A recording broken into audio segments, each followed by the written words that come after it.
So I ghosted my boyfriend on New Year's Eve, and I have not spoken to him since. Before I get into this, I just want to say that me and my boyfriend, we have been together for a year. Well, almost a year, 11 months. A year on February 2nd, we will have been together. Okay? My boyfriend is also 34, grown man. He also, Hold on. we have been together for a year. Well, almost a year, 11 months. A year on February 2nd, we will have been together. Okay? My boyfriend is also 34, grown man. He also is a homeowner, has a pretty good job, and also has a business that he's starting. So let's start there, right? Okay, so let's start this video by saying she already sounds entitled. Um, Basically what she's about to talk about, and I kind of looked into it a little bit before I did the video, is about how someone put her out because she was unemployed. She was expecting to move in with her boyfriend of 8 months and shack up with him like y'all like to do. Y'all like to shack up and y'all like to live with y'all boyfriends and girlfriends of older age, and it don't work out because y'all do it the wrong way. She sounds entitled, number one. Number two is welcome to the DeMarkco effect, where you get the full effect of me. Okay. I appreciate all of y'all for the love that I have been getting from YouTube as of lately. I really do appreciate y'all. We're close to 400 subscribers, so I mean, which is cool, you know. But let's get into it, she said. Right? So recently, I obviously, like you all have known, I've become unemployed. And I have not been able to find a job. I have put in like 30 applications a day. I've got nothing, like barely even an interview. I've gone on 2 interviews. So I've been literally struggling, and I no longer have the funds to afford these bills. Okay. She just wants somebody to save her. For the people that's trying to say that it's hard to find a job, I despise. Man, y'all be lying y'all ass off. It's so much jobs out in this world. You put in an application, you call, you'll be able to get a job. Anyways, okay, I'm gonna keep it together for this. I'm not gonna get stressed out. I no longer have the funds to afford these bills. It's something so crazy about having hundreds of thousands of dollars one day and then the next day having nothing. But that's what's going on right now. And so I am vulnerable with my man, and I go, hey, I'm gonna need to like stay with you for a little while I get myself. She didn't ask. She said, hey, I'm going to need to stay with you for a little while until I get my stuff together. Red flag number one. She also just said she lost hundreds of thousands of dollars in days. Red flag number two. So she's not good with money, and she wants to come to somebody to save her that she's been with for 8 months. Remember that. Together. Like, I don't have anything on the rent. And so I'm gonna need to move with you while I get myself together. Mind you, I said he has his own house, his own 3-bedroom apartment in a nice neighborhood. That's his house. He also has a best friend. His best friend lives with him, mind you, and has been living with him for however many years that he's That's his house. like lived there, almost the whole time he's lived there. And so I'm like, if his best friend can live with him, why not his girlfriend, you know? So I'm like, hey, I need a place to stay. Which honestly, in hindsight, I shouldn't even have to ask for that. He knew I was struggling. He should have said, hey, let me take something off of your plate. Like, come stay with me so that you can breathe. You're not his wife. If he really cared about me, he would have said that, but he didn't. He Not sat there and he watched me struggle, and then watched me get to the point where I was like, hey, I just need a break. Like, I'm literally so depressed. I'm losing my mind. I can't find anything. Can you please help me? And he said, no. He said, no. He said, no, you cannot live with me. Mind you, living with him is free. Doesn't cost him anything. He said, no.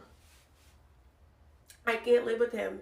At first, he goes, oh, I like that we have our own places to retreat to when we get into our arguments. And wrong answer. Number one, when we get into arguments, we never leave. Like, we stay in the same room and we continue to talk it out until we work it through, which I think is a really good habit that we have and a really good green flag that we have in our relationship. Yes, do we get into arguments? So does everyone. Yes, do I lose my cool? I'm a woman, but I rein it back in and we figure it out, and nobody goes home. So that's a weird thing to say. We've never even done that. Second of all, that sounds like a problem to me, not a solution. When we get into arguments, we should not be leaving, because what happens when we get married? There is no way to go. We both live in the same house. So maybe that's not a good habit. The problem that I have with her already is she has such entitlement to his belongings and they're not even married. As if she earned that house that 3 bedroom house that she keeps bragging about. She brags on it as if she's helped him earn that. As if she was along the process with him building to get to that. She acts like she was the reason she act like she even did a little bit of help to help him out when she did nothing.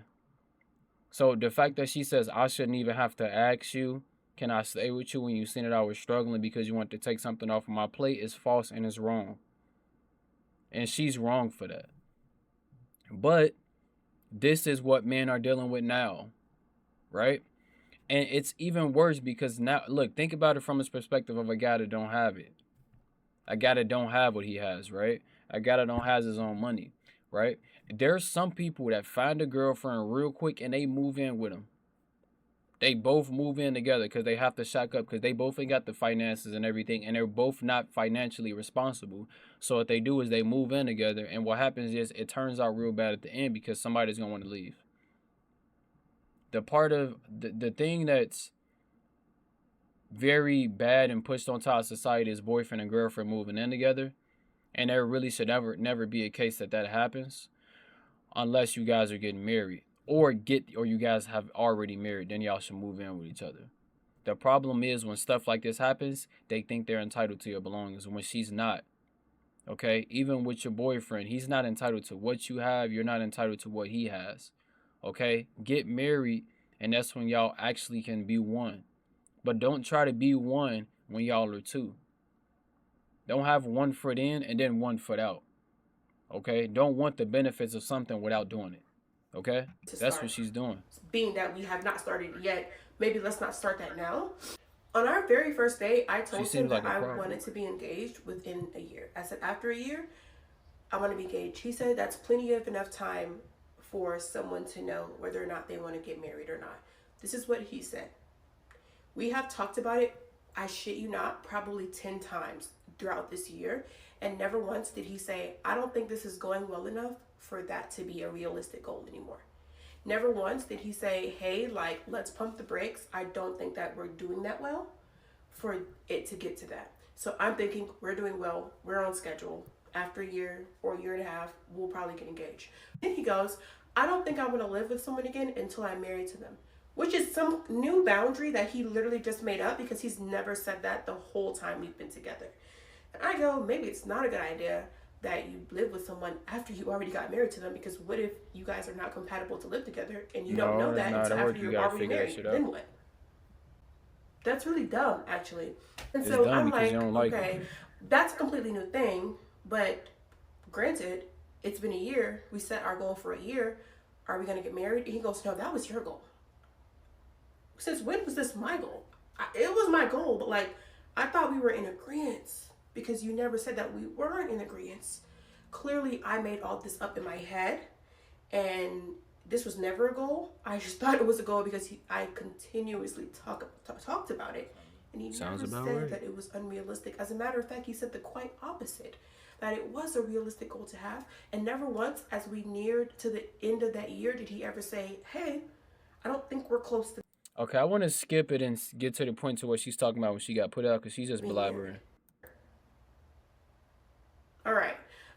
So yeah. And so I said, hey, I'm actually scared that I'm going to be homeless because I said, I'm actually thinking I'm going to be homeless because I don't have a job and these bills keep coming and I can't do it no more. I'm tapped out of resources. And I think I'm gonna end up, if you don't let me live with you, I'm gonna end up in my car, living in my car, something like being actually homeless. But you got a car. And he goes, well, plenty of millionaires have lived in their car before.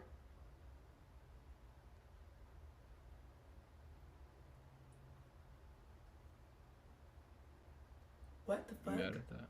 So basically he said, yeah, no, I'm not gonna help you. I'm sorry that you're dealing with this. I know it's hard, but basically he told me that you never really do have anybody to depend on and you come alone in this world and you are your own person and you should be your number one priority because nobody else is going to be dependable, which I translated to he is not someone I can depend on.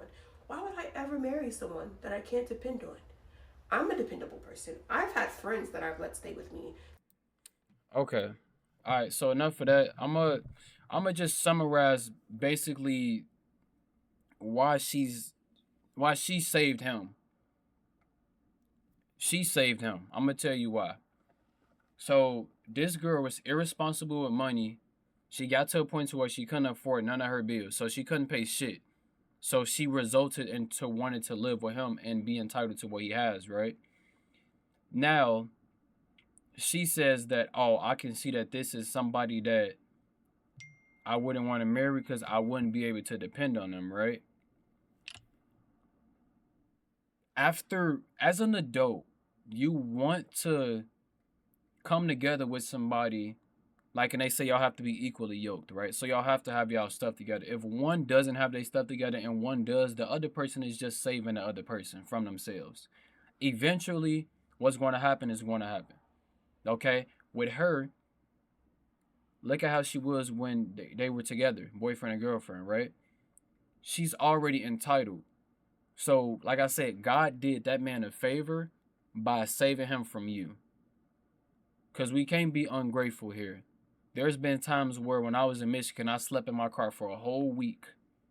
No problem. Figured it out. Did what I had to do. I was okay.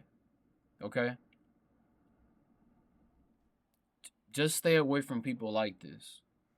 Okay? There's a vetting process when it comes to even deciding to want somebody to be a wife or husband anyways. So I mean, what I'll tell y'all is just pay more attention to people. When hard times comes about, you see who people truly are, and she showed herself to be an entitled person. Okay, but other than that, leave a like for the algorithm. It's free. It doesn't cost anything. Make sure y'all leave y'all thoughts down below. What do y'all think about this situation? Just because of me, I don't really agree with it. I don't agree with what she's saying. I don't agree with nothing that she's saying. Um, but have a good evening, good day, good night, wherever y'all at.